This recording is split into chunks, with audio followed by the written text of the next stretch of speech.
Okay, I think that we are good to go. Good morning, ladies and gentlemen, on our webinar on green transition and public procurement. On behalf of our organizers, the Polish Public Procurement Law Association, we would like to welcome you all very warmly. The webinar will take about an hour and a half. We have 4 renowned experts in field giving us their presentation. And after the presentation, we will have a panel discussion to which we very warmly encourage you to submit your questions through chat. The webinar will be held in English, but we would like to also warmly conduct a welcoming also in Polish. So without further ado, I will give voice to my fellow colleague, member of the association and co-organizer, Professor Michał Kania. Dzień dobry, pozwólcie Państwo, że również w języku polskim przywitam Państwa na webinarium, które jest poświęcone zielonej transformacji w zamówieniach publicznych. Witam serdecznie w imieniu Stowarzyszenia Prawa Zamówień Publicznych. Jest nam niezmiernie miło Państwa dzisiaj widzieć i gościć. Mamy 3 wybitnych speakerów, panią profesor Martę Anthoff, pana profesora Wilema Jansena i panią doktor Avi Sample. Serdecznie witamy, dziękujemy za przyjęcie naszego zaproszenia. Kilka słów na temat porządku naszego spotkania. Będziemy mieć 4 wystąpienia, które będą trwały około 15 minut, a następnie jest przewidziana dyskusja. Serdecznie zachęcamy Państwa do zadawania pytań poprzez czat. Te pytania będziemy następnie adresować do naszych panelistów. Przechodzimy na język angielski, to jest język naszego dzisiejszego spotkania. So now I think we can start. I would like to start with Professor Marta Anthoff, but first let me introduce Marta to you. So Marta is an associate professor in public procurement law at the University of Copenhagen, Faculty of Law. Her main research interests focus on sustainability and governmental contract. Marta is co-host of the Best Tech Public Procurement podcast together with Willem. A steering committee member of the Horizon 2020 project, the Sustainability and Procurement in International, European and National Systems, the acronym SAPIENS, which is a great project, and we are very proud and happy that also our community is involved into this very important subject. Marta is also, Marta in the past has provided her insight and expertise to key research projects for the European Commission, Danish Institute for Human Rights and multiple organizations and national procurement agencies. She is a well-established and respected authority in sustainable public procurement with a vast publication list in leading journals and publishing houses. She was also co-editor of the book Cost and EU Public Procurement Law, Lifecycle Costing for Sustainability, which is very important also for our today meeting. So Marta, the digital floor is yours. Marta will present the first presentation. Thank you, Michał. Thank you for such a kind introduction. We structured the webinar also in a type of chronological order. So we starting in my presentation really is to lay down the grounds of where we are currently in regards to the provisions on green transition, green public procurement, environmental issues within public procurement in the current European directives on public procurement, and on the case law. Of course, it would be quite extensive to try to exhaustively cover this subject matter within 15 minutes. Therefore, my presentation will be mainly focused on the case law that is relevant to our subject and link it to existing provisions. What it is that we're talking about today. We're talking about green public procurement, which is understood ultimately as the process where public authorities seek to procure, if that's goods or services and works, with reduced environmental impact throughout the life cycle. This is more or less the Commission definition of the GPP. I would like to start us with principles. Principles also having the huge impact and importance within whole procurement regulation. And we have a quite interesting new provision within Article 18 that is on principles in the directive, particularly paragraph 2 specifically is of our interest.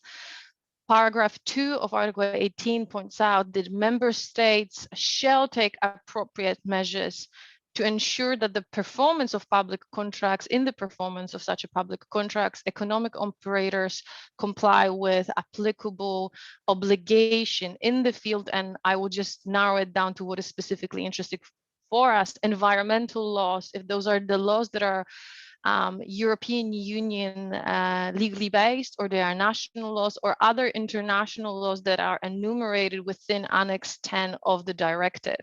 And the Annex 10 talks about obligations to protect the ozone layer, hazardous waste and disposal, and the persistent organic pollutants and hazardous chemicals and pesticides. So that's our scope.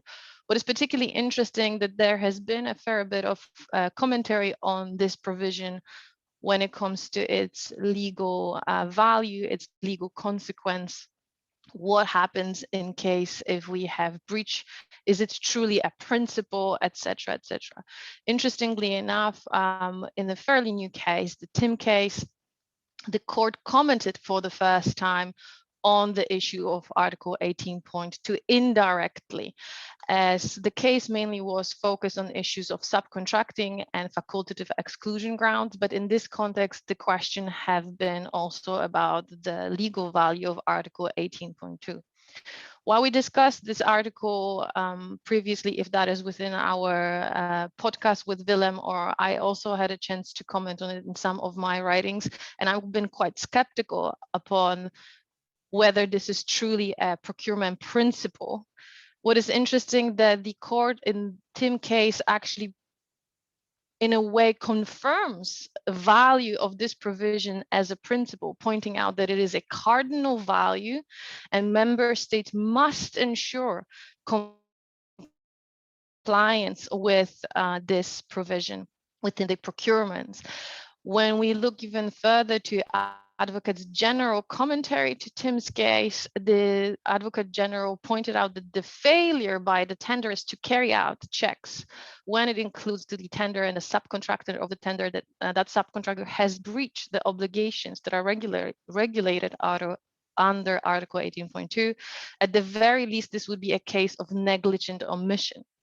Now, this, of course, needs to be understood also in the context. The court in Tim case also highlighted the need to acknowledge the application of principle of proportionality, which would be somehow limiting the access of the due diligence that is expected from the economic operators.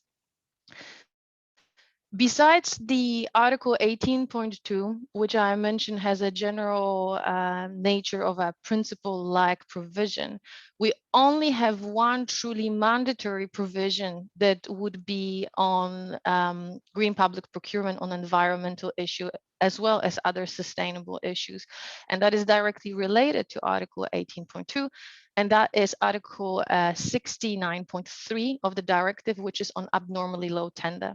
And this specific provision ultimately obliges a contracting authority to reject a tender from the procurement process if such a tender is abnormally low and it is investigated and confirmed that such an abnormal low of a tender is due to the breaches of Article 18.2.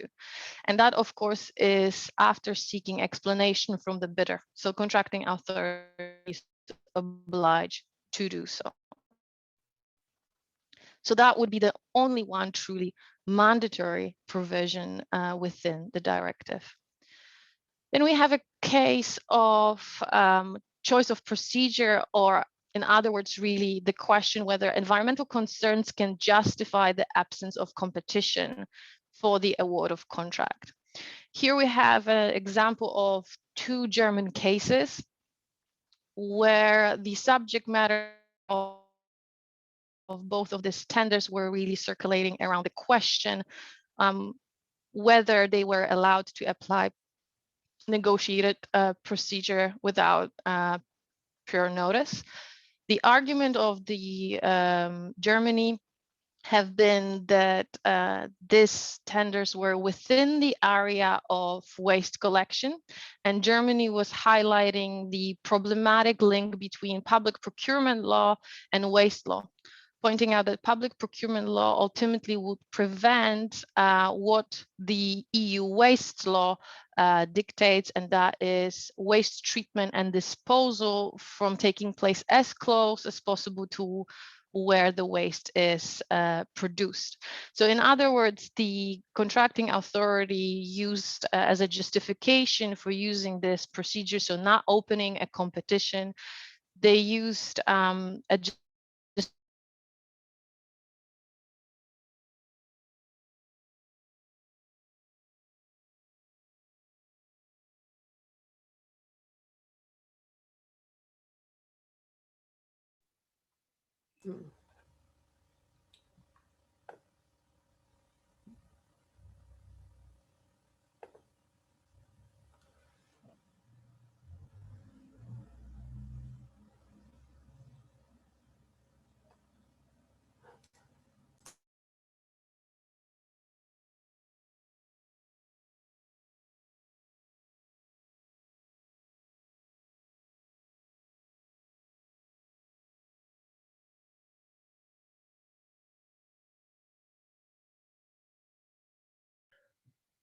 Looks like Marta is trying to reconnect, maybe. We have a technical issue. We have to wait just because I think Marta is just reconnecting. So just a short break.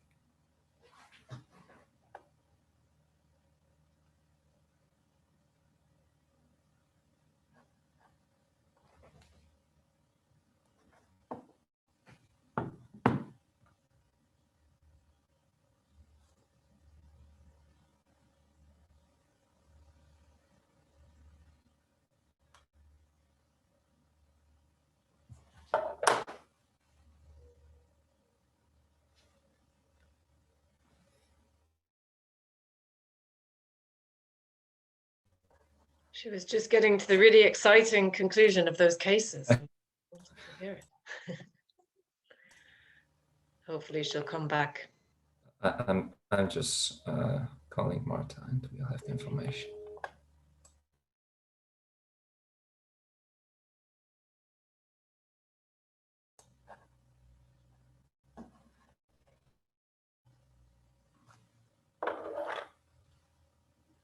Yes, Marta is. Hello. Am I back?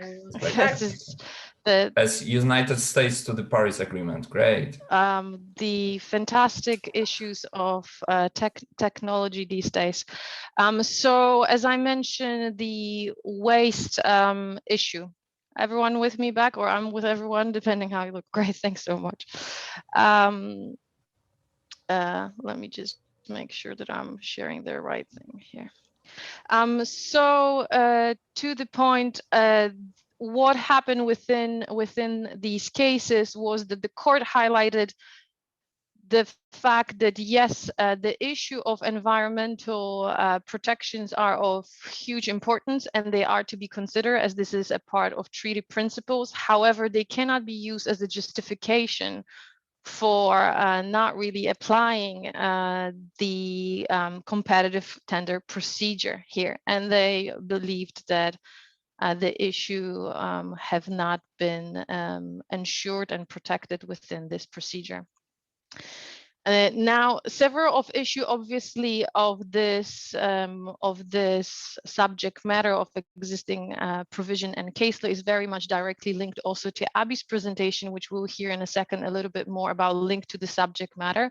So I won't be going too much into details on this, but Concordia Bus being obviously the most seminal case within this area of public procurement, as on the one hand side, it really established for the first time that the pure economic nature of award criteria is not to be interpreted as strictly as it has been argued previously.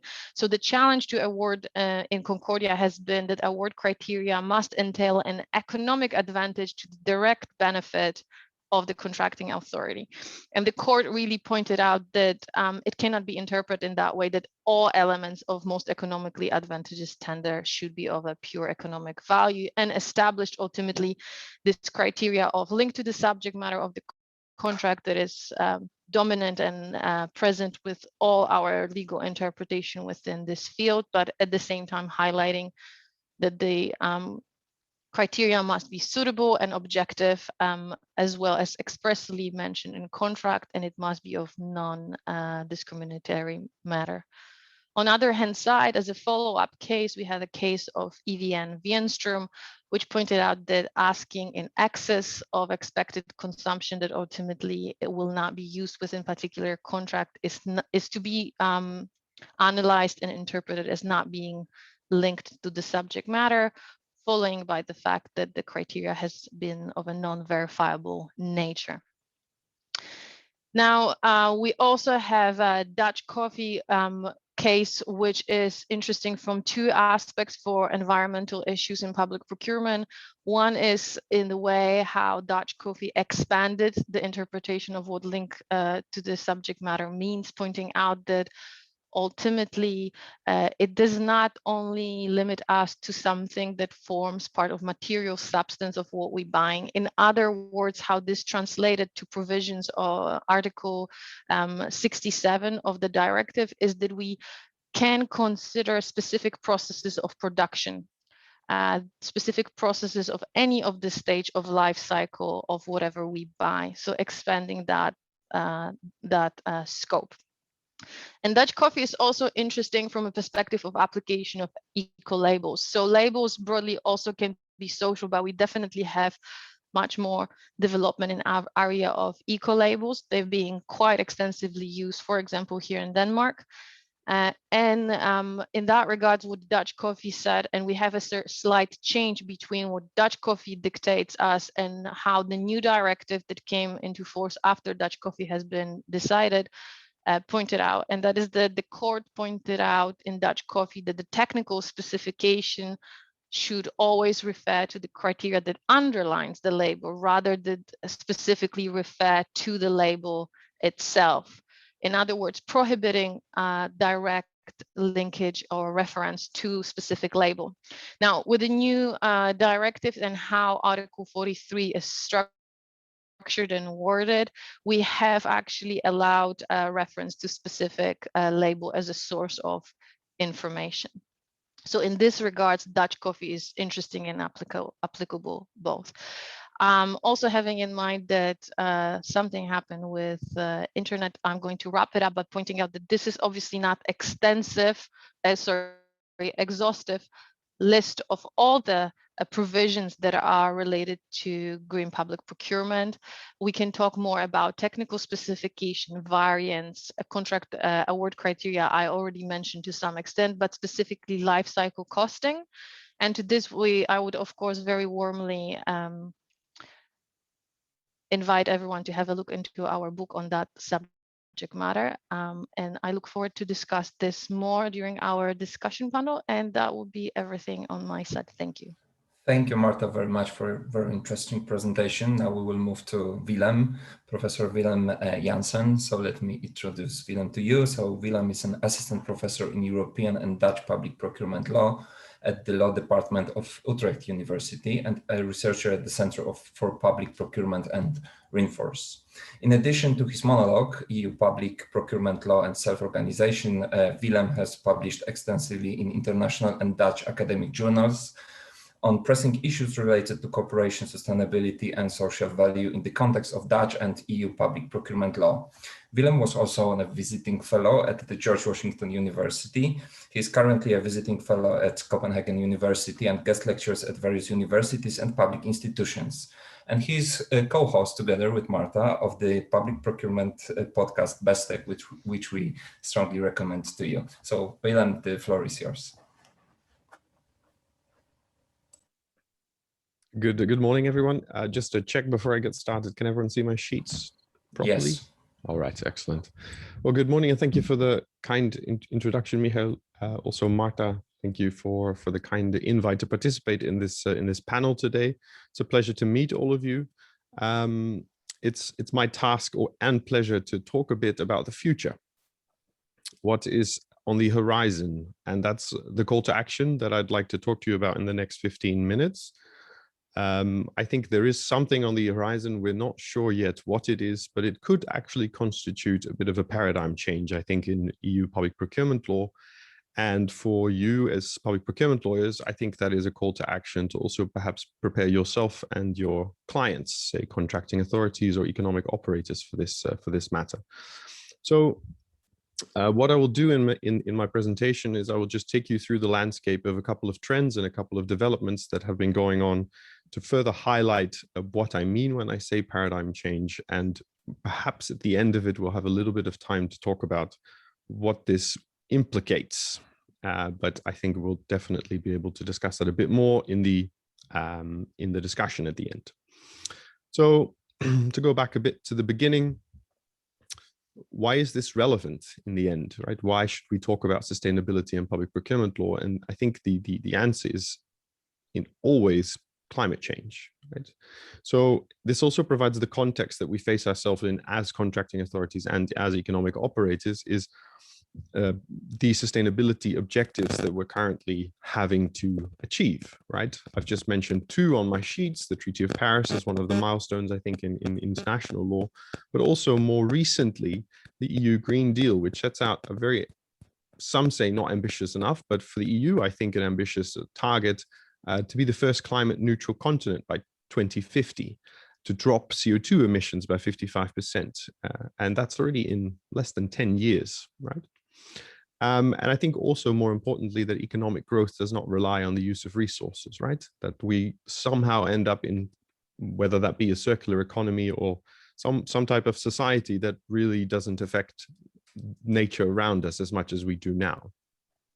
Now, I'll mention it still because it's, I think, an important starting point, but it's nothing new that public procurement, I think, can play an imperative role in achieving these objectives, given its enormous impact in the economy, but also because public authorities, as research also shows, can have a trend-setting role in changing markets and making production processes more sustainable, right?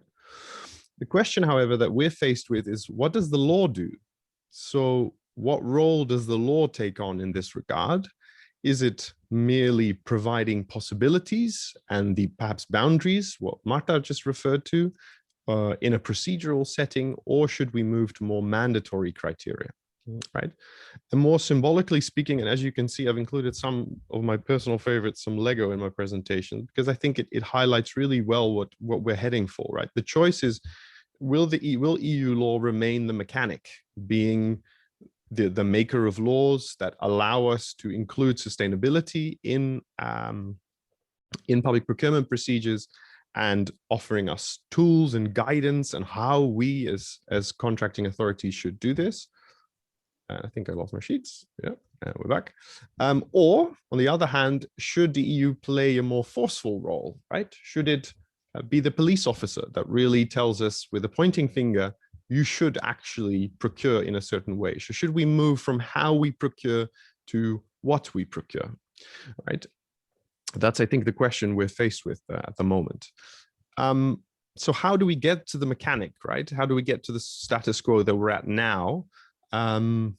We started with the procedural role of EU law, where the EU directive since the 70s, but more prominently, I think since 2004, really aimed at achieving an internal market.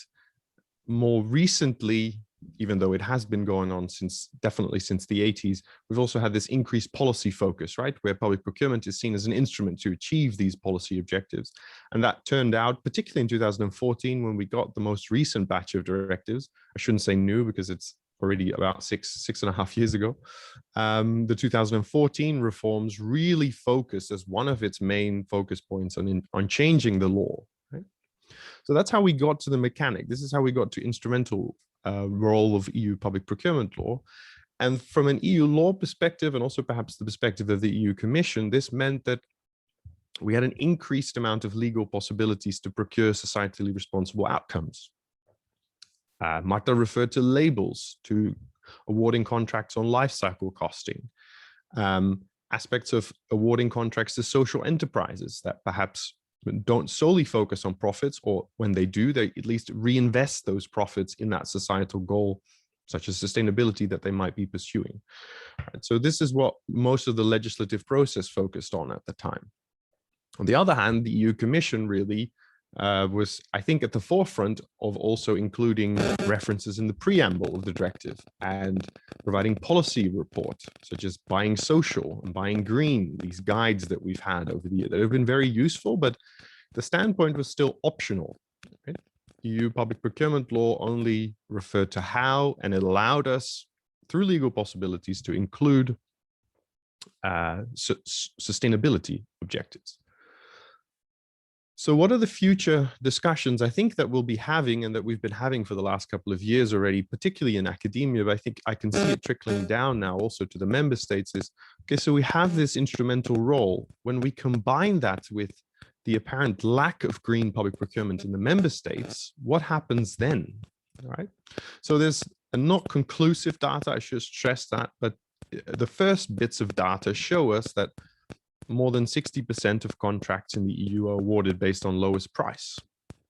If I reflect on the Dutch context, even though often the Dutch context is seen as a front runner when it comes to green procurement, there's also a lot to be said that even in the construction sector in the Netherlands, only approximately 25% contain sustainability criteria, right?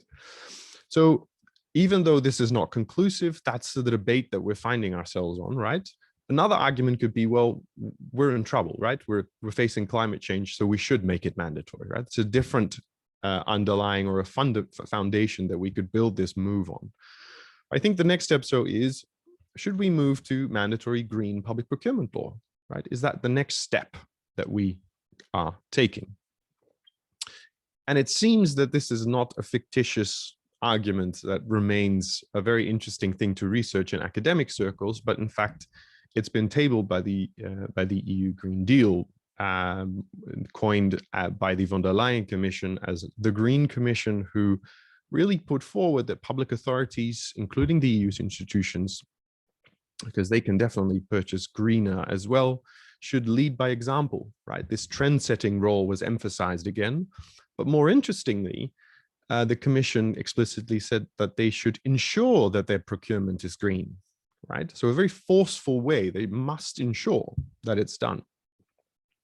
And secondly, the Commission will propose further legislation and guidance, right? So then the question was, at the time when it was published in 2019, does this mean that a paradigm shift is ahead?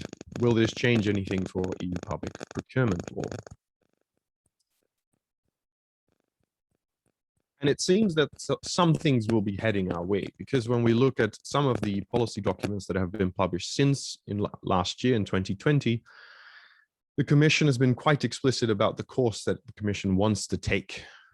It will propose minimum mandatory green criteria or targets, or perhaps product-specific legislation, right? Those three aspects are mentioned explicitly. In addition to what had been happening before already, that the Commission will support, right? So this mechanical role, right? But we clearly see now that perhaps some legislative measures are on the way. And as the Commission states, such a minimum criteria will de facto set a common definition of what a green purchase is, right? So really regulating from an EU perspective of what the member state should be doing on this front. So what do we see now in summary is that this bifold focus of the EU has changed. We see minimum mandatory green criteria, targets, and product-specific legislation as options, right? We don't know yet, nothing has been tabled in this regard, but we don't know yet which one of the three it's going to be.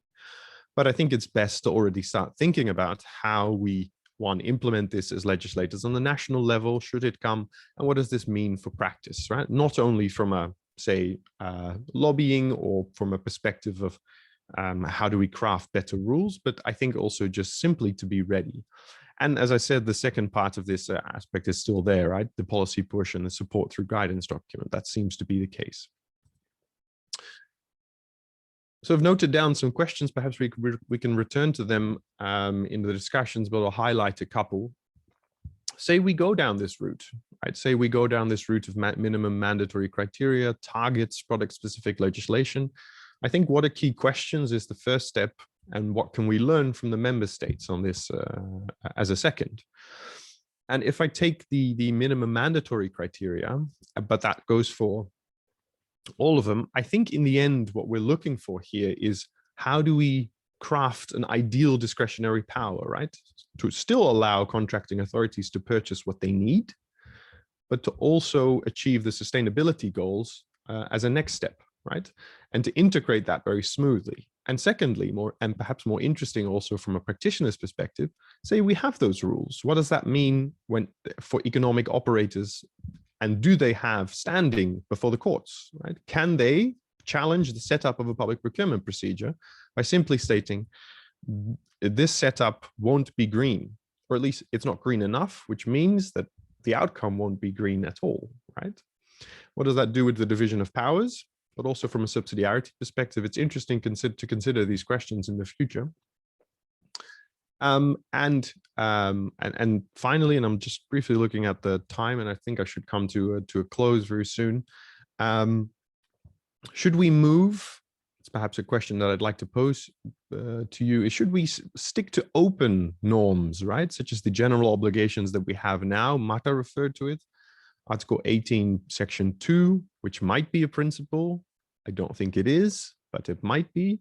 But in the end, should we stick to those open norms of you should be green when you purchase, right? Or is the time now, and I think it is, to move to minimum standards, right? To still allow for discretion of contracting authorities as the next step, right? So the EU minimum is not the maximum that you can achieve, right? I think we should head for minimum harmonization, but that's a question that I think is very, very important to answer. And like I said, I think we can learn a lot from what's been happening in the member states, because the EU is not alone in this. In Italy, there are 36 specific categories for different sectors that set the minimum in terms of the sustainability in the public procurement setting. In the Netherlands, we have such an open norm in which contracting authorities need to provide as much societal value as possible for their purchasing, right, within the Dutch Public Procurement Act. And Denmark, and I can see that one of the lines is cut off, but Denmark is proposing to make certain labels obligatory, right? So it seems that this movement on the EU level, moving from the mechanic to the police officer, already is happening on the member states prior to it happening on the national level. But like I said, I think these are questions that we can return to should they spark any of your attention. So just briefly said, what I wanted to do in my brief talk with you is to have a quick look at what are the developments on the EU level, starting from objectives and climate change and having to integrate that in the public procurement process, and looking at what the development has been so far to get to the EU mechanic, right, the instrumental role of EU public procurement law, towards perhaps more of a police officer in which we have mandatory minimum criteria in terms of sustainability. And as I said before, there's still a lot of questions to be answered here, but I look very much forward to your thoughts. I'm not sure if our slides are being shared, but if they are, I've added some further reading that I think could be of interest. And up until now, thank you so much for your attention. Thank you, Willem. We will now move to Abby and Abby's presentation. It's my great pleasure to have an opportunity to introduce Abby. Dr. Abby Semple is a founder and the CEO of Public Procurement Analysis Consulting company.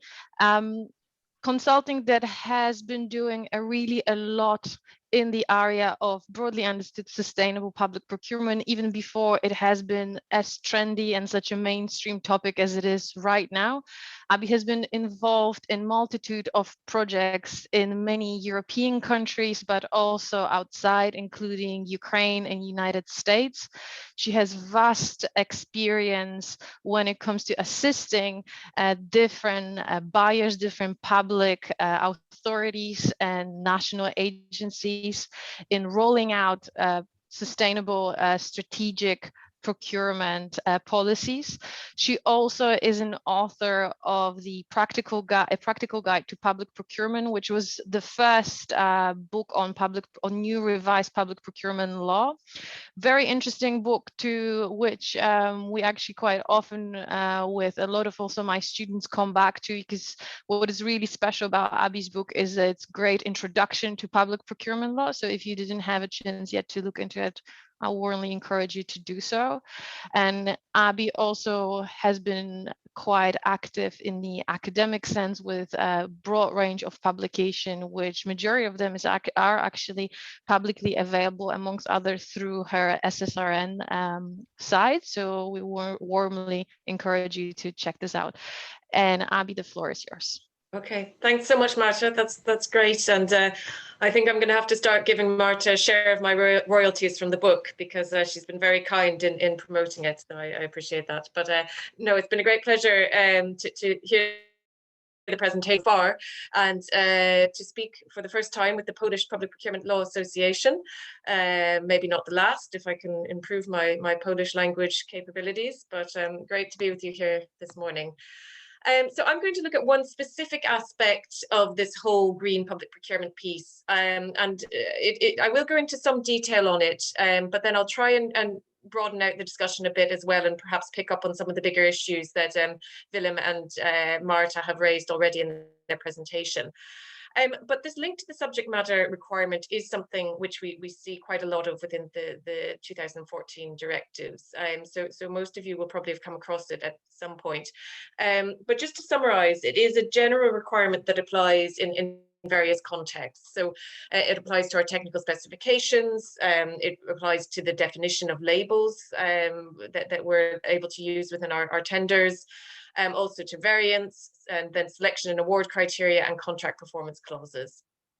So it's what we might describe as a golden thread going throughout the directive. I actually looked up in getting this image, I actually decided to Google golden thread, because I remembered that term from my days in law school as a sort of general common law principle, actually relating to criminal law. And in common law, the golden thread is the presumption of innocence, that you are innocent until proven guilty beyond a reasonable doubt.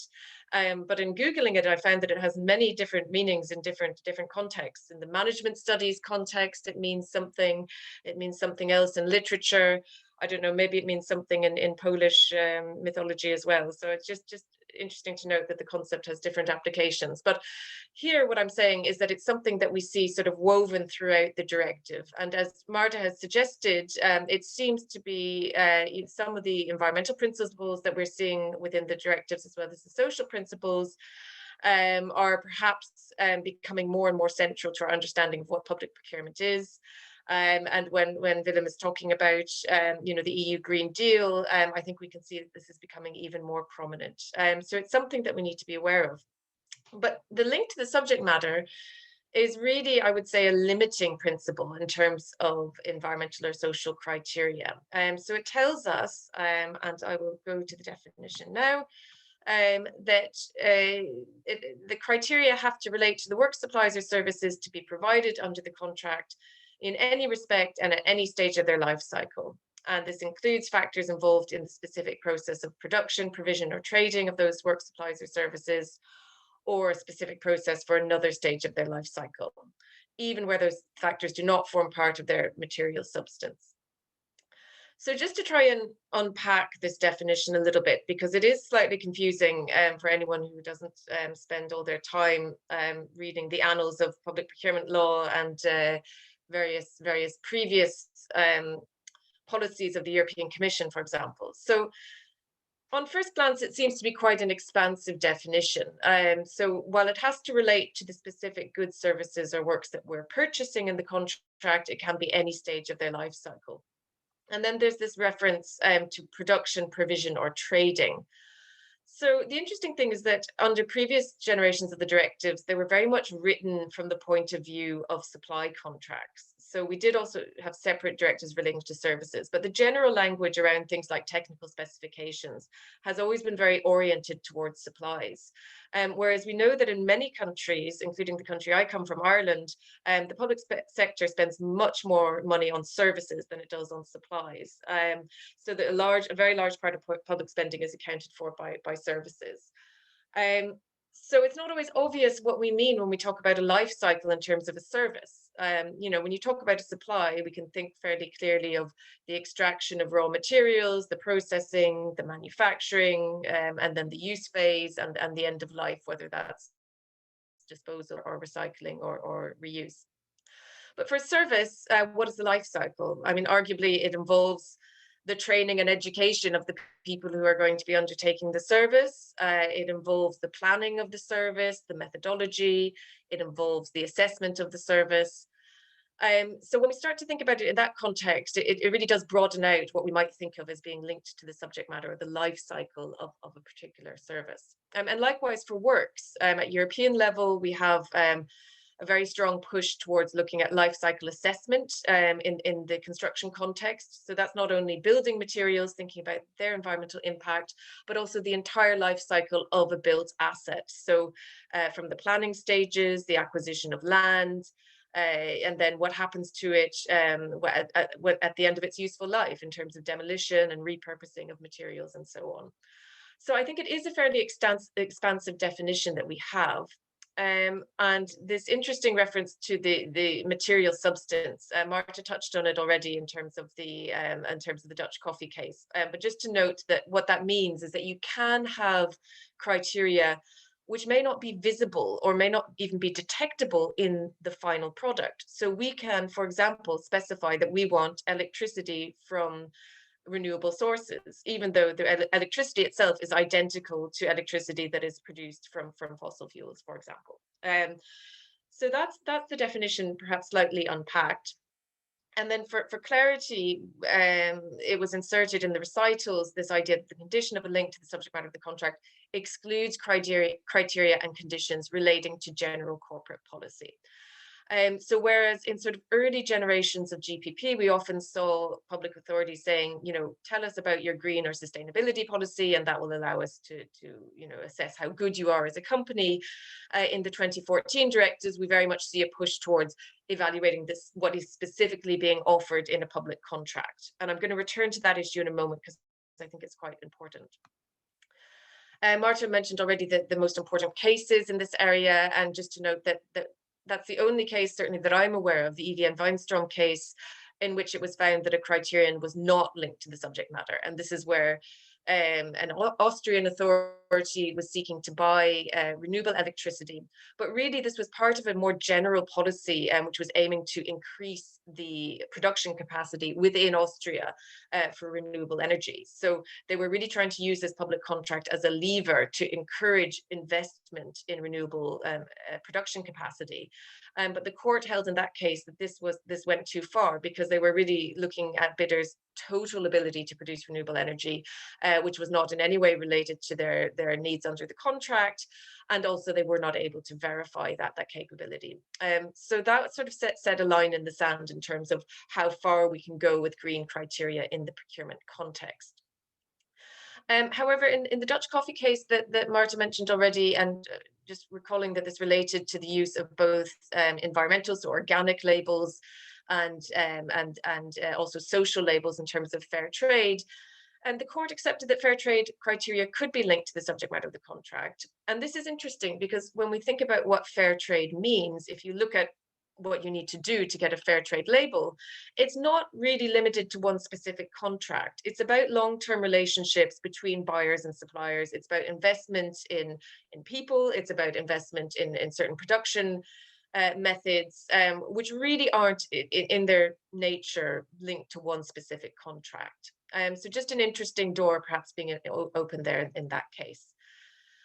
However, we don't since then have much more in the way of illumination from the European Court in terms of what the link to the subject matter means. I'd be very interested to hear anybody who has any national cases that they can point to where this has been considered in more detail.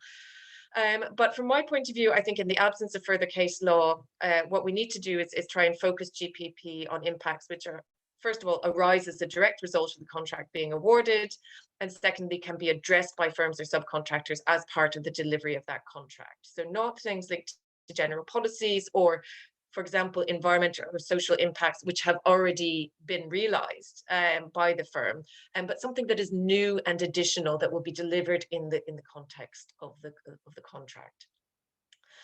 And just to give some examples, and these are sort of anonymized examples that I have actually encountered, most of them in clients, or at least the questions have been raised. Can we do this? Can we have an award criterion, for example, linked to the overall carbon footprint of a company?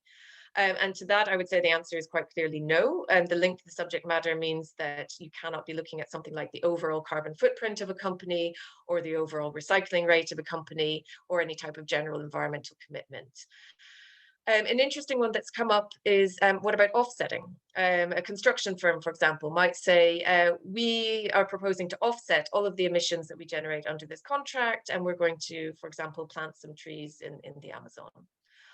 And to me, that's also potentially not linked to the subject matter of the contract. You might say, okay, they're doing it as part of this contract, but really what they're doing is paying for somebody else to plant some trees in the Amazon, and that's not actually part of the goods or works that we're buying. So to me, offsetting is certainly a legal gray area.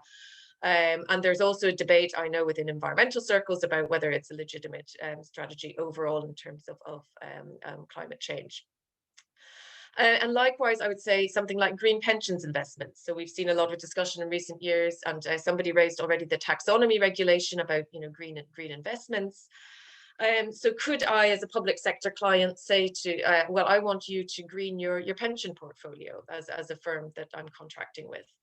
And again, I think the answer to that under the current law would be no, because pensions very clearly are long-term investments. They go far beyond the scope of one individual public contract. So I think we would find ourselves running up against this link to the subject matter constraint there. So what does this mean? And keeping in mind, obviously the context that Willem has put forward in terms of what we're actually trying to achieve with green procurement in terms of quite major reductions in our emissions, moving towards carbon neutrality by 2050 within the EU. So really what we need to think about is how can we ensure that the environmental gains we're realizing through procurement are additional. So it's something new that the public sector is specifically requiring in the context of their contracts. And also importantly, how do we avoid double counting? Come up with some of my Irish clients who have, for example, as a public body, they have a carbon budget, and they need to determine, what their emissions are linked to their procurement and what contribution that's making to their carbon budget.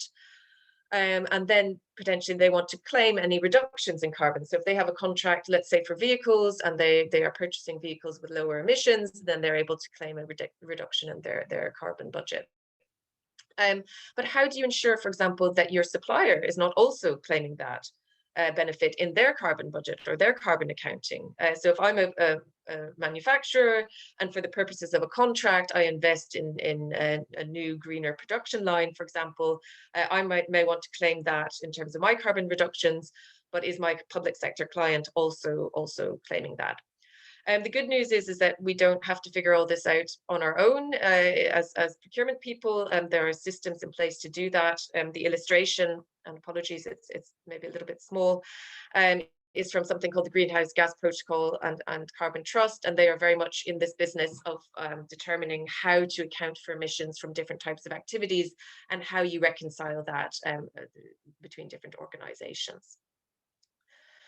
So the points I wanted to raise from this really are just returning to this question of, what should the role of GPP be? And Willem was talking about, under the Green Deal, we have this idea that we may be moving towards more mandatory GPP criteria, and we've seen it already actually in the batteries regulation that was proposed by the Commission in December, has already proposed mandatory GPP criteria.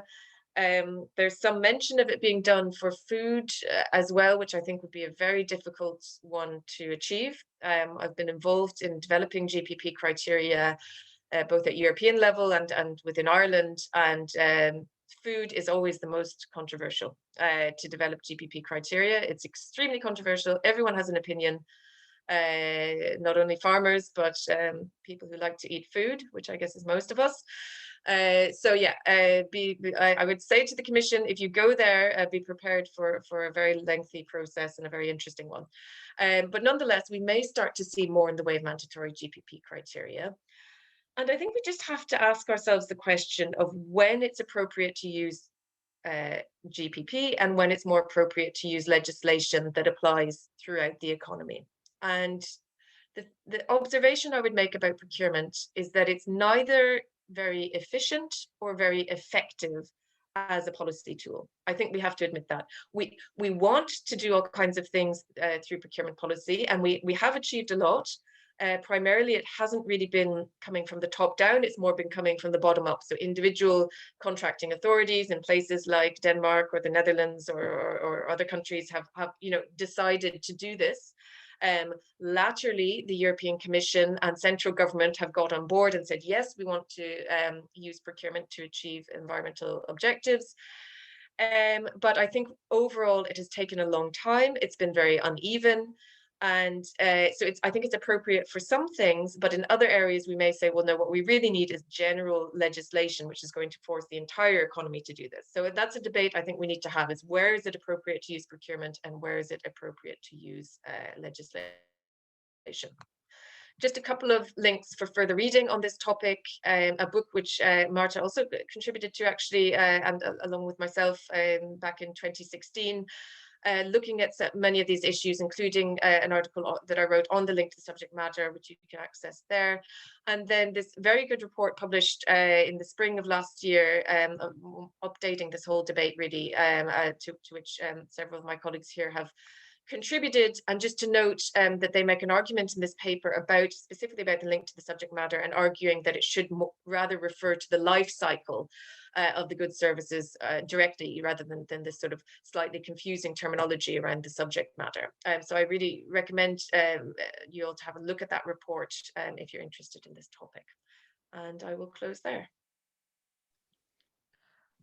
Thank you, Abby, for your presentation. We will move right now to Professor Michał Kania and his presentation. Michał is a professor at the University of Silesia in Poland, specializing in public-private partnerships, public procurement and concession contracts. He's a practicing lawyer with more than 15 years of experience. He's a fellow member of the Polish Public Procurement Association. He's a receiver of a very prestigious Fulbright scholarship, which he had a chance to spend at the George Washington University, a visiting fellow at the Ludwig Maximilian University in Munich, author of a very extensive and impressive publication list regarding public-private partnerships and public procurement law, a founder of Public-Private Partnerships Academic Support Foundation, and a very, very well experienced Polish scholar with ability to combine these theoretical legal concepts really to practice. And we have a great pleasure in having Michał presenting how actually this conversation about green transition and public procurement is a Polish ecosystem. So Professor Kania, the floor is yours. Thank you very much, Marta. Thank you very much for this introduction. So I'm here to talk about the situation in Poland. What is the status quo in Poland? I would like to concentrate on three issues. The first one is the general data of the Polish public procurement market and concerning green aspects. And the second is connected with the possible ways of implementation of to the green transition in the Polish public procurement market. And third are the challenges and opportunities which I see under the new Polish Public Procurement Act, which came into force on 1st January 2021. So first, few information, the general information about the Polish public procurement market. I took it from the report of the president of the Polish Procurement Office. and it concerns the 2019. So the number of the agreements, it's a huge market. The Polish public procurement market is a huge market. We had 141,000 agreements, but only 1,511 were connected with the green aspects, which gives us 1%, in fact, when we are talking about the green public procurement contracts in Poland. When we are talking about the value, this is 25.7 billion euro, and only 3% of them were green. When we are talking about the contracting authorities, we have 32,000 contracting authorities, but only 333 were green contracting authorities. So these are not very, I would say, satisfied numbers. Going into more detailed information, so where we use the green aspects in Polish public procurement. So first, the articles are taken from the old version of the Public Procurement Act, so from the past regulation, because we do not have, of course, any new data on the new Polish Public Procurement Act. But still, so we've got 791 agreements connected with the environmental contract performance conditions. When it comes to eco labels, we had 195 of them, so that's very impressive. Then the MIT criteria with the reference to environmental aspect, it was only 97, and the life cycle cost approach only in 23 cases. Can we speak about the green public procurement in Poland? No, we can right now talk about the gray public procurement in Poland. So the numbers that we've got is only 1% of all public procurement agreements were green, 3% of the total market value was green, 1% of the green contracting authorities, and still there is very not very good information that we are the leader in the ranking of the most polluted cities in the EU. Each year there's this information. Most of them are from my region, from Silesia region.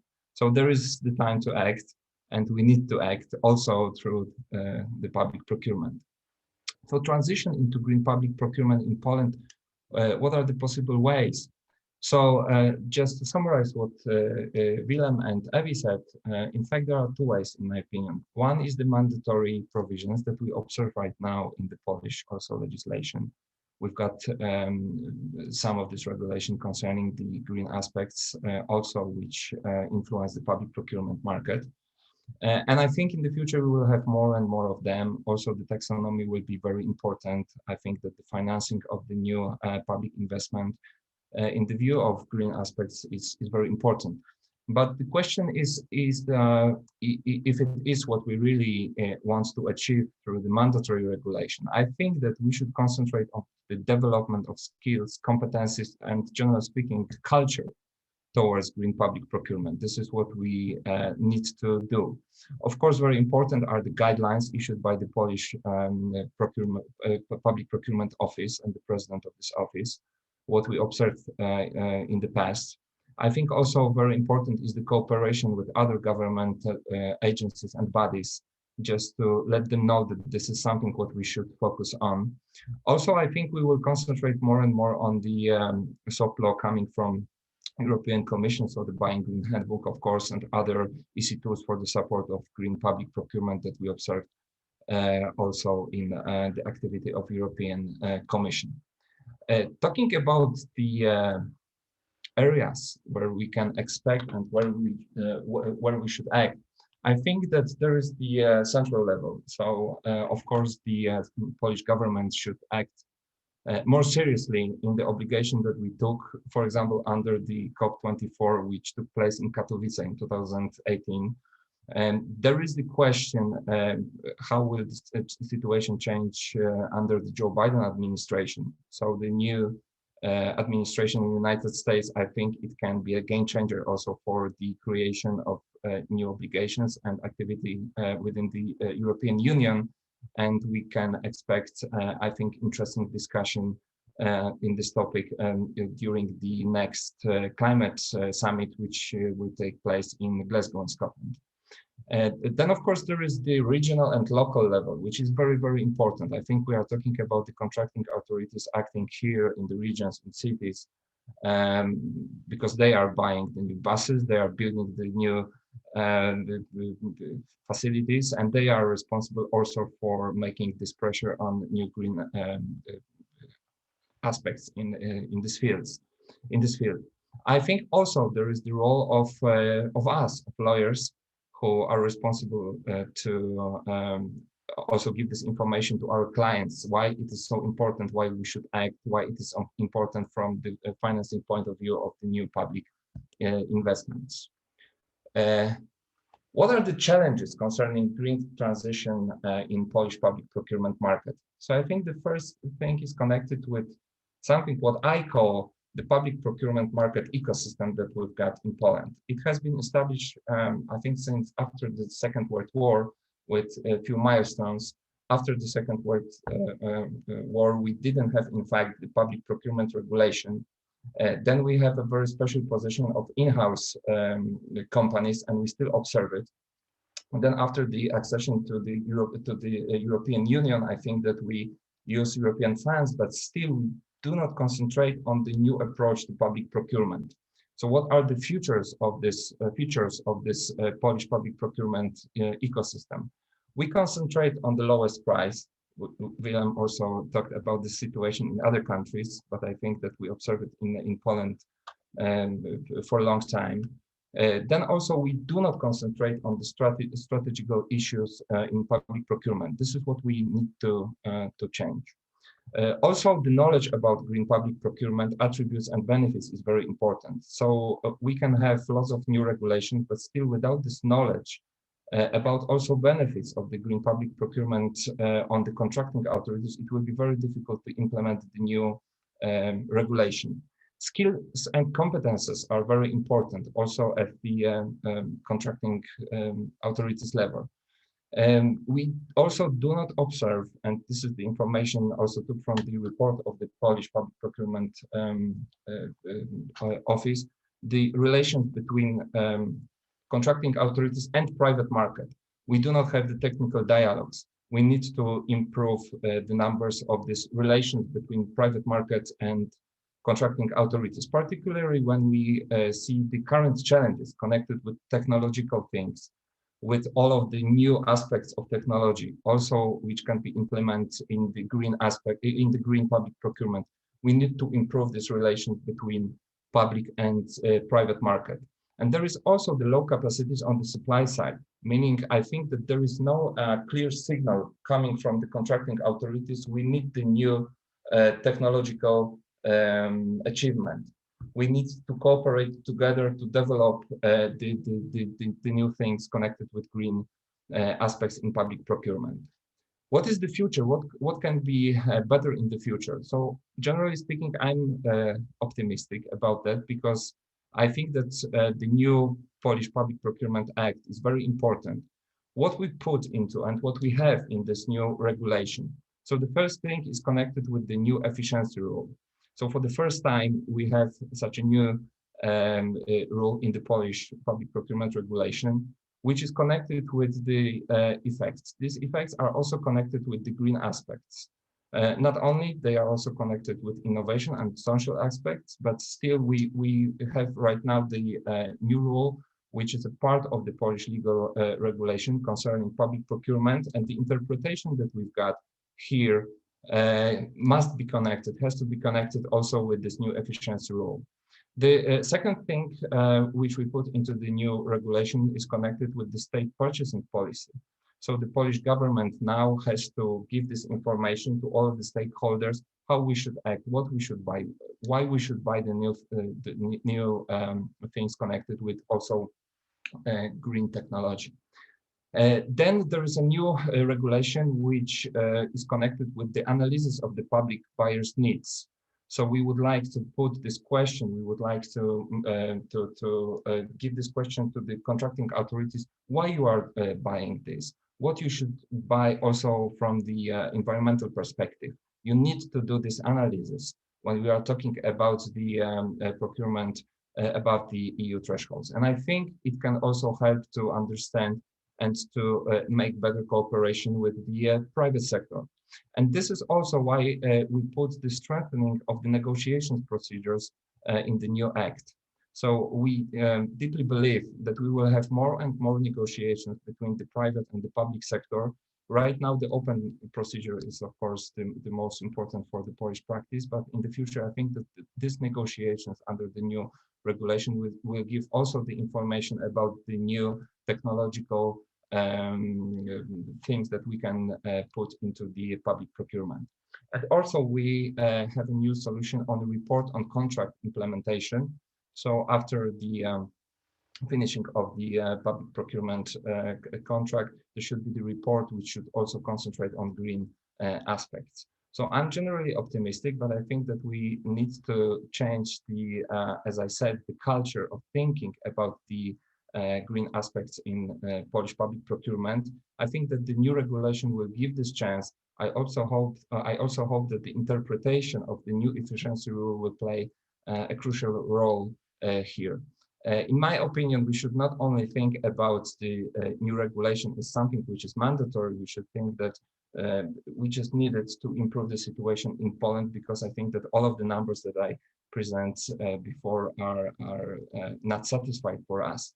But this is also a chance for us, because I think that there is a huge area to be improved in the future.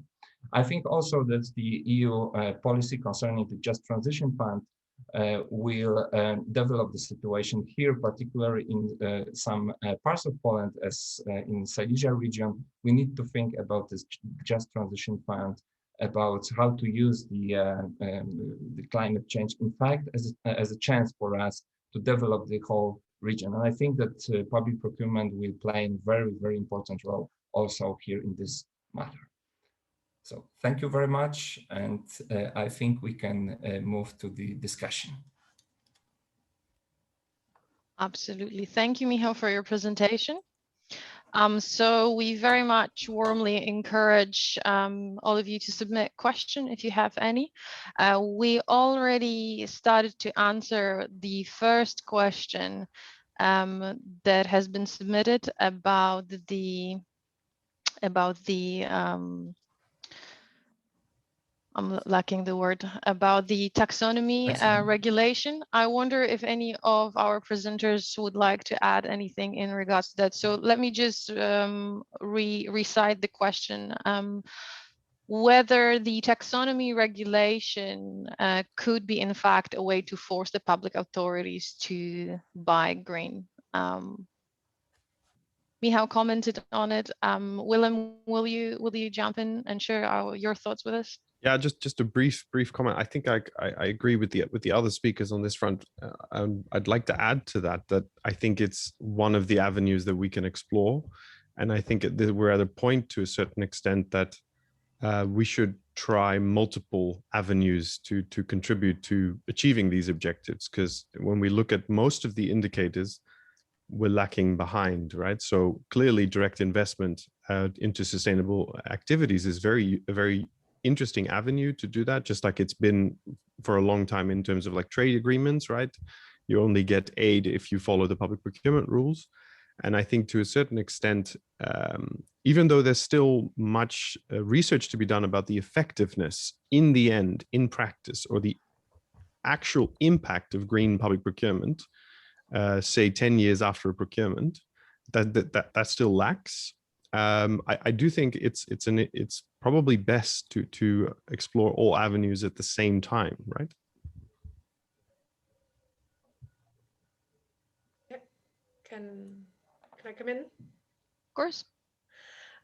So I think the taxonomy regulation can be quite useful in as much as it pushes us towards a definition of what sustainable activities are in different sectors, and that could certainly be useful.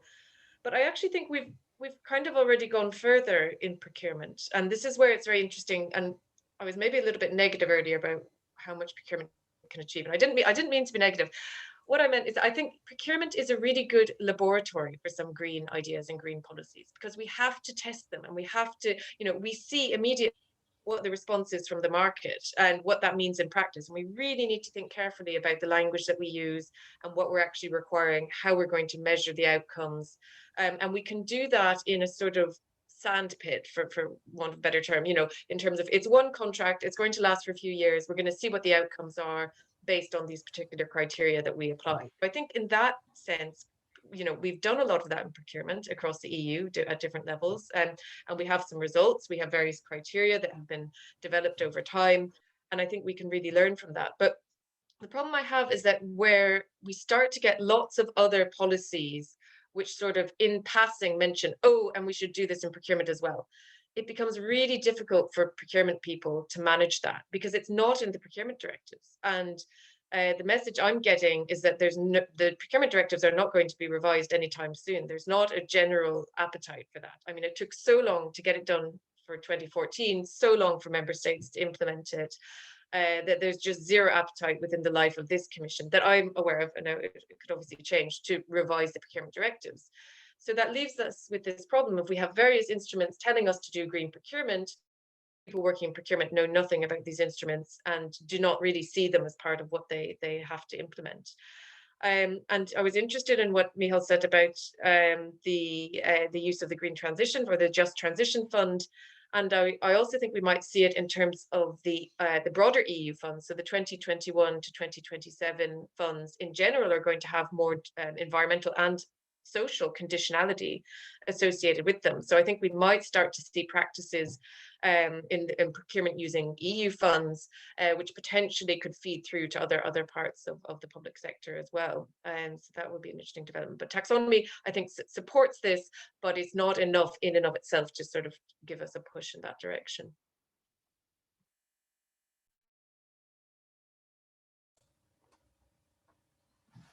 Okay, there's another question from Jana. So thank you for interesting webinar. Do you think the link to subject matter requirement should be maintained, rejected, or modified in order to advance sustainable development goals better in public procurement?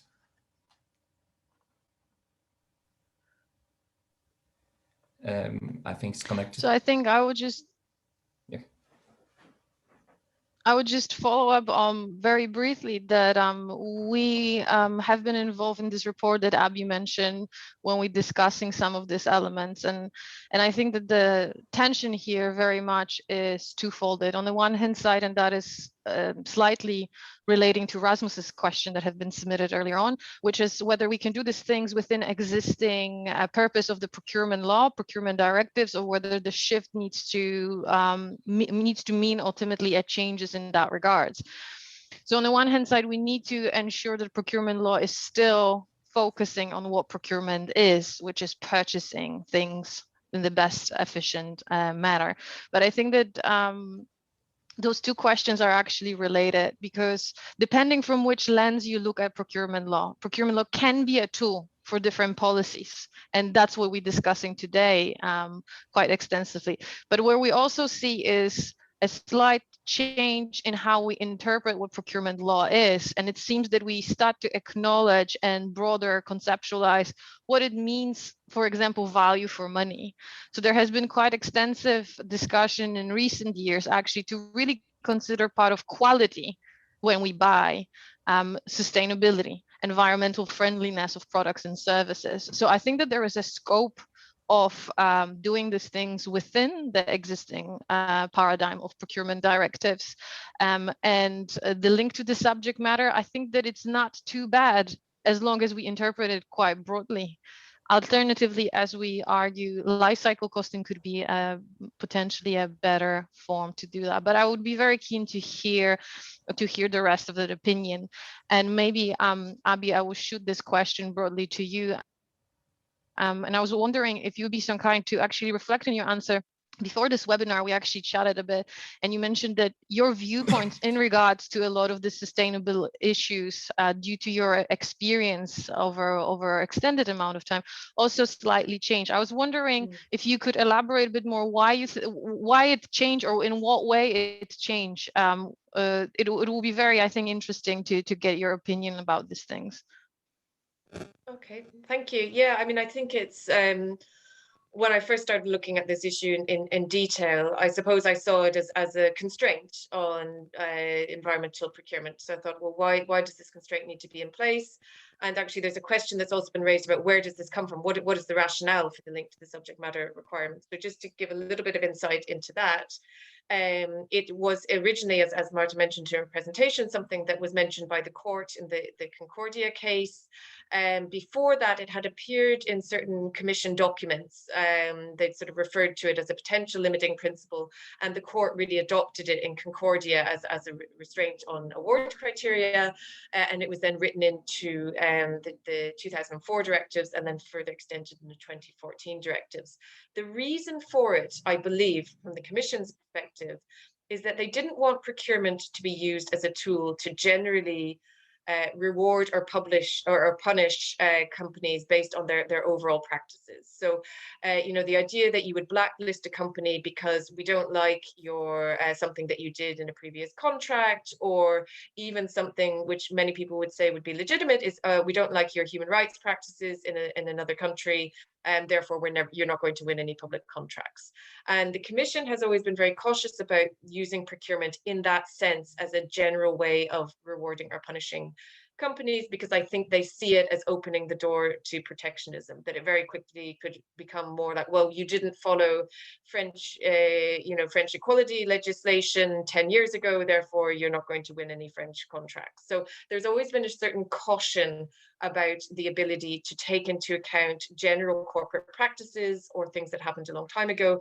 And we have in the 2014 directives, for example, very detailed rules on exclusion criteria that you can apply, and also the whole area around self-cleaning, that companies have to be allowed to attempt to redeem themselves.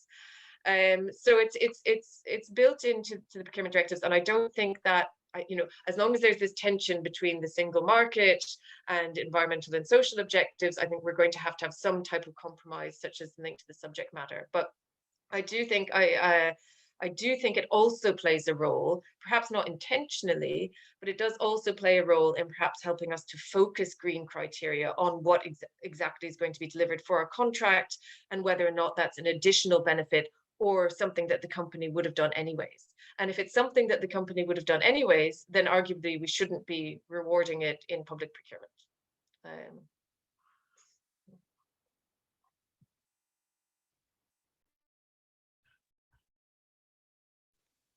Willem, Michał, any additional comments to these two things? Are we talking about the shift that requires a shift in how we understand procurement law, or we have actually scope with existing matter? And then when I will get your comments on that, I would be very keen to hear actually from all of you. We talked a lot about this. This is very interesting. But if we have the lawyers in the room, and particularly let's address the skeptical lawyers who say, why this is relevant for me? What would we, how we would convince them, or how we can highlight actually the importance of the subject matter in very practical field of public procurement? Shall I go first, or? Yes. All right, cool. Just to answer your first question, and maybe also to link up with what Abby was just saying, what I do think is interesting in a way when we look at the link to the subject matter of the contract is, on the other hand, we've got this whole development also in EU law, and there's a lot of stuff happening on the member states about social enterprises, right? Where we really emphasize how a company operates and how general aspects of companies come into fruition. The way they structure themselves with employee shareholdership, the way they look at profit making and reinvesting in that profit. So in a way, that's I don't know if they conflict, but it's interesting that on the one hand, companies are being pushed that way, but in public procurement, that they're not being able to be rewarded by including, say, CSR policy, right? I think that's an interesting notion. And I think to answer your second question, Mara, I think, why is this relevant? One, I think we're not just lawyers, we're also citizens, right? We also have a world that we'd like to keep living in, but more commercially speaking, I think what I've seen, if I reflect on the Netherlands and how the public procurement law profession has also developed, it's become also a key selling point for some lawyers to be those green public procurement lawyers, because a lot of particularly bigger governments really see and take on that responsibility. So to say it bluntly, they're not interested in public procurement lawyers that solely want to tender based on lowest price, right? So it's like it's a bit of a catalyst what's happening in the system here, which I think also is commercially relevant, right? So taking that citizen aside, but also, I mean, it's nice to have bread on the table to a certain extent. So I think that's perhaps one of the reasons why it's relevant to go that avenue. Just a quick comment. So I totally agree with Willem that the most important thing is connected, that we are just citizens who should expect the transition into green. But I think that also the green aspects are connected with several dimensions. And the very important dimension for us as lawyers is that the public authorities will expect the our help, our support to develop the green aspects also in their activities. And from the other side, the contractors will also change, their situation will change, and we will expect more and more technological advanced products connected with green aspects. So to match these two sides of the market, we need to improve also our knowledge concerning the green aspect. So I think that this is the future for also for us, for lawyers, to understand why it is so important, why we should implement all of these things in the practice.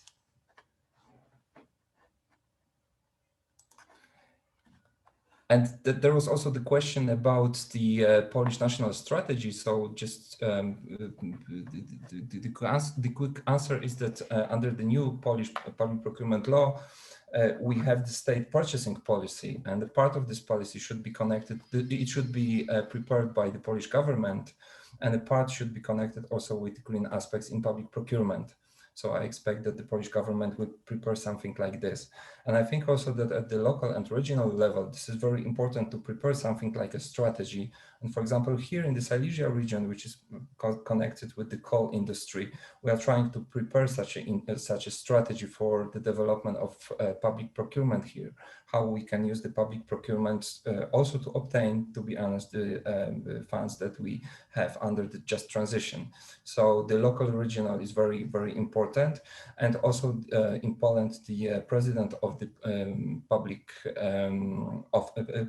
procurement office is responsible for issuing the guidelines concerning also the green aspects. And this office is doing this. And in the future, I think we will also observe the development of new guidelines also in this matter. And I would echo the sentiment that, you know, lawyers are people too, so we can judge ourselves in that way. I wanted to just, because there are a couple of questions from Federica at the University of Turin, and I see Willem is typing, but they're just interesting because she's asking, first of all, about mandatory GPP criteria, and I think Willem is maybe going to respond on that perhaps, but will they actually foster harmonization in terms of general public procurement, in terms of the way it's implemented? And I think this is a really interesting area, that green procurement has actually forced people to be more professional about procurement, to be more strategic about procurement. And this has had, you know, really broad effects in terms of the way that the directives have evolved, and also the way procurement practice has evolved in many member states. So it's not just about, you know, what we do in terms of GPP can have broader effects in other areas, whether it's social objectives or innovation or whatever it is that we want to achieve. And also, as part of that, we find that we need to increase the levels of professionalization amongst procurers. And then just the second question about, is it possible to balance the principle of non-discrimination with the possibility of buying local to reduce carbon footprint? And this is an old chestnut that comes up every time we discuss GPP criteria, in particular those very controversial food criteria that I referred to, because obviously everyone might, you know, on a personal level, I might like going to the local farmers market to buy my food, but when it comes to public procurement, we cannot have buy local policies for food, because it's very clearly a violation of the non-discrimination principle. And every EU country wants to export its food, including Poland and Ireland and Italy and France and everyone else. We all want to export our food. So if public sector is only buying locally produced food or insisting on locally produced food, then that creates a problem for the single market. That said, we know that many public authorities are doing this anyways, in various ways. You know, but I think strictly speaking, what we have to think about from the environmental perspective is that local food may be more sustainable, but it may also be less sustainable. It's not just about food miles, it's about how it's grown. And if you look at the life cycle assessment of a tomato, for example, for me, in coming from a relatively cold country, it may be more sustainable to buy a tomato from Spain in winter than to buy one, even from the Netherlands with your excellent greenhouses and everything else. So yeah, it's not straightforward to say that local food or local anything is always more sustainable. Thank you, Abby. Yeah, I think that Abby, you highlighted a very important element that I think I would just want to echo and underline even further, which is there is this presumption in regards to GPP or green transition and any of this aspect, or even sustainability broader. And there are two legends around it. I think one is that it's a smoke screen for protectionism and localism. And I think that very, very to the point, local is not always mean more sustainable, right? And that needs to be analyzed on a case by case basis. But also the second element of that is that it's more expensive. And I think that while obviously there are sectors in which purchasing green or purchasing sustainably can acquire additional cost, I think that the challenge here is, of course, also how you count those costs. Because if we're only looking at acquisition costs, well, then that's a very short-sighted. So having in mind the total cost of ownership, life cycle costing, this element can actually give you a different picture. But also there is quite several studies on different products group that in particular sectors, obviously geography also plays a role, but green products specifically are perceived as being the same quality on the basis of some of those studies, and price-wise also quite similar, or even at times cheaper. I think just briefly, I think there's a bit of chicken and egg as well, because if nobody's buying green products, they probably will be more expensive. You know, the public, I know in Ireland, people say, oh, we can't get green products, so they're more expensive. It's like, well, yeah, but that's when you go to countries where they're applying green procurement on a broader scale, you don't have those price differentials because the market obviously responds. So. And then before we close off, we got 1 minute. So I will ask you for a sort of rapid answer, maybe in 1-2 bullet points. We are all aware of general trends when it comes to the barriers of introduction of green public procurement. If you were to look today on what is the one main issue or the one main challenge, and at the same time to be advised what you would recommend the Polish lawyers to address, or to the Polish legislature to address, where you see the main barrier, and where you would put, so to speak, your eggs, where we would advise to really support which type of development to support further development in that area. Michał, can we start with you? What do you think would be the... With me as a Polish lawyer, I think we need to take a look at the financial and technological side of the future. And I think even if we do not consider the culture, the change that we need to do, we should concentrate on financial aspects. And we will have no choice in the future not turning into the green transition. Thank you. Abby? I would quote one of my favorite films and just say, do the right thing. Do the right thing, that's all. Willem? Perhaps controversial, but don't focus on the law. Focus on investing in professional purchasing organizations, right? I don't mean to pass off the responsibility, not at all. But I think a lot of projects don't come into fruition by arguments that are based on the limitations of the law, which often aren't in place. And I do have to see that movie, Abby, I think. But thank you. Yeah, and I think that I would actually say, don't be reactive. Don't wait until those things are expected from you and then be in this panic mode of what and how we can do. Take a proactive approach. It seems that if it's on more local level or EU level, we getting more and more towards more mandatory requirements. So being a proactive in that area can be quite good to train the local authorities, to train purchasers, but also yourself as legal counsels. So we will wrap it up with this. Thank you so much to my fellow presenters. It has been a great pleasure to have you with us. Again, a warm thank you to the Polish Public Procurement Association for hosting us, for giving myself and Michał the platform to organize this event. And thank you to all the attendees. This has been recorded. We will be sharing this on different forums, so you will have a chance to come back and hopefully maybe re-listen to some of the aspects that we discuss if you find them interesting. So we will keep you posted through all these different public channels on that. Thank you again to everyone. Thank you to the Polish Public Procurement Association. Have a great day, and we will hopefully see you sometime soon. Okay. Thank you very much. Bye, everyone.